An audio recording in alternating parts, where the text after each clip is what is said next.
Boa tarde a todos. Vamos lá para mais um dia de correção aí da nossa aula de hoje. A nossa aula de hoje trouxe um pouquinho sobre gêneros textuais, que vocês já devem ter visto em outras séries, mas basicamente seriam tipos de textos. Então, todo texto que a gente tem, ele tem um tipo. Os textos, eles não são iguais, eles têm uma forma de ser escrita, eles têm uma organização diferente, eles têm um ritmo diferente. Então, tudo isso vai trazer uma diferenciação que a língua portuguesa vai chamar de gênero textual, ou seja, é um tipo de texto. Então, a gente pode ter um texto em estilo aventureiro, a gente pode ter um bilhete, a gente pode ter uma biografia, pode ser uma bula de remédio, pode ser um diário, uma crônica, um conto de fada, uma carta, um e-mail, enfim, diversos outros tipos de texto. Então, gênero textual é um tipo de texto. Aí, na atividade do nosso livro, trouxe, então, alguns gêneros textuais. Trouxe, então, essa parte aí de uma reportagem falando sobre uma venenosa e peçonhenta serpente. Conheço uma serpente da Ásia que tem um jeito bem diferente de se defender.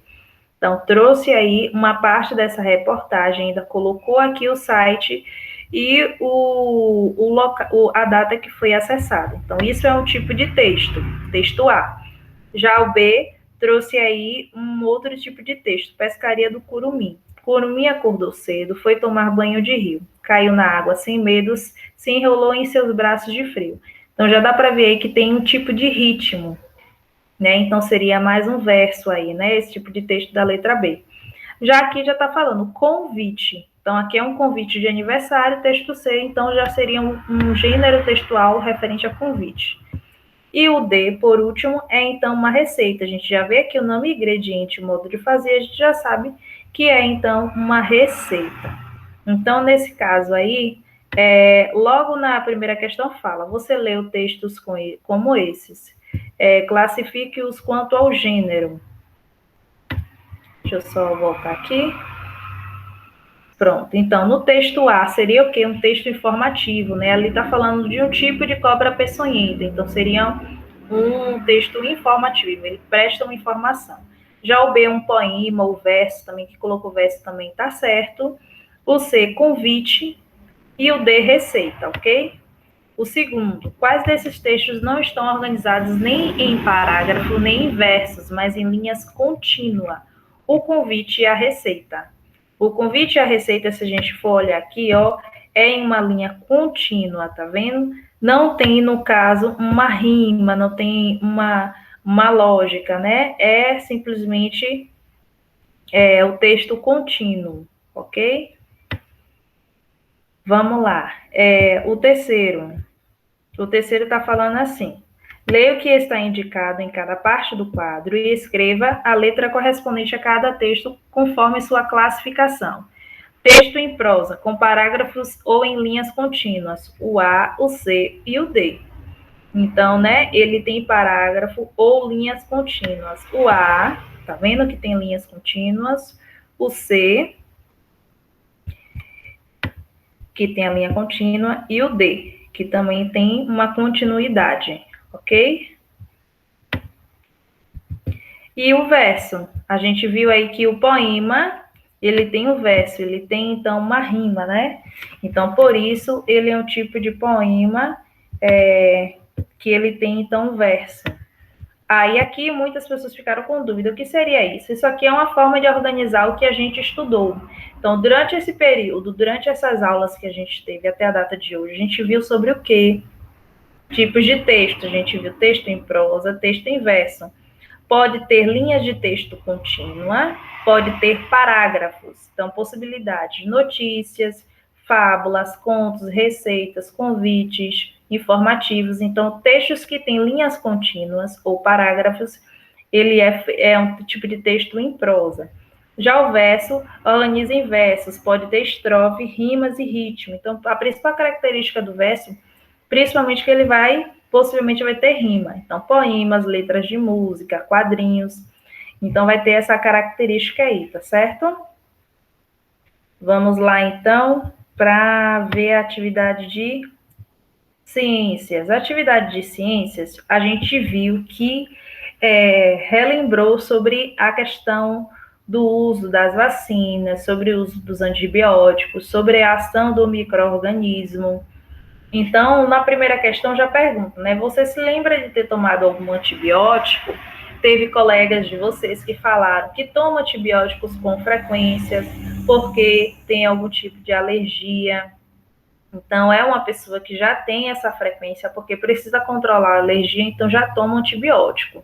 Mas, logicamente, essa pessoa ela fez um exame para detectar que tipo de alergia ela tinha para tomar esse remédio. Então, é uma resposta pessoal aqui, mas a gente precisa se atentar ao que fala na segunda questão, que é pergunta: quando estamos doentes, podemos tomar antibiótico sem consultar o médico? Por quê? Por que a gente não pode tomar antibiótico?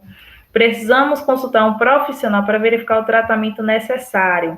Antibiótico ele pode causar consequências, inclusive na bula do remédio vem descrevendo sobre isso, e a gente precisa sempre consultar um médico para não tomar uma medicação que depois tem efeitos colaterais, ok? Ou seja, traga consequências para a gente que a gente não vai querer, não vai desejar. Então, a gente precisa sempre ir ao médico.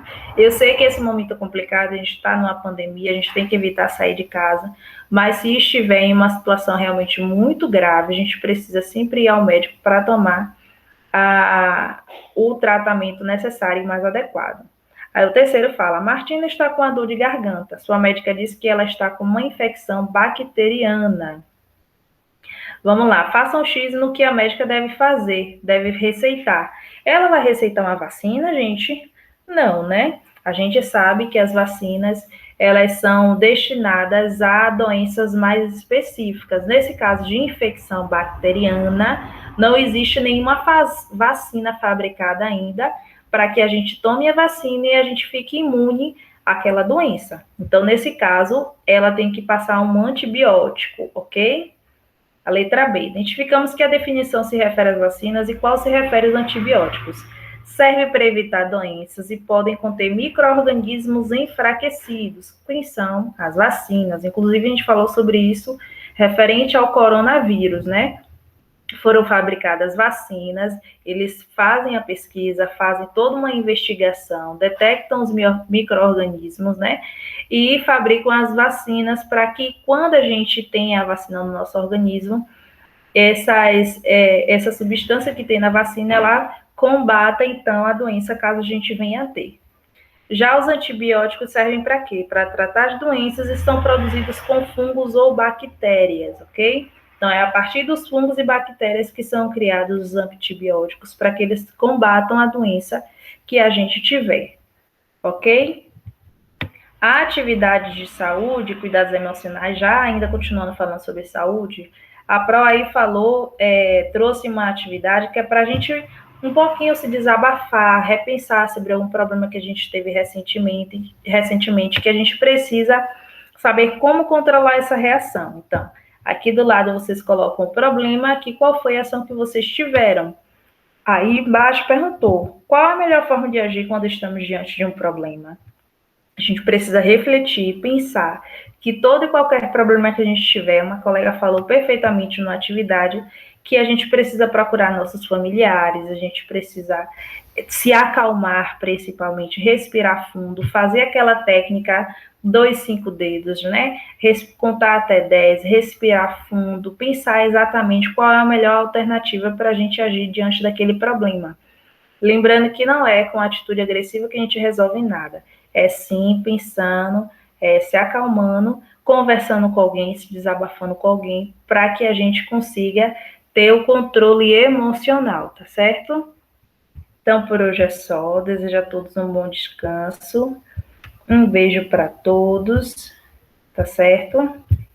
Um cheiro e até amanhã, então.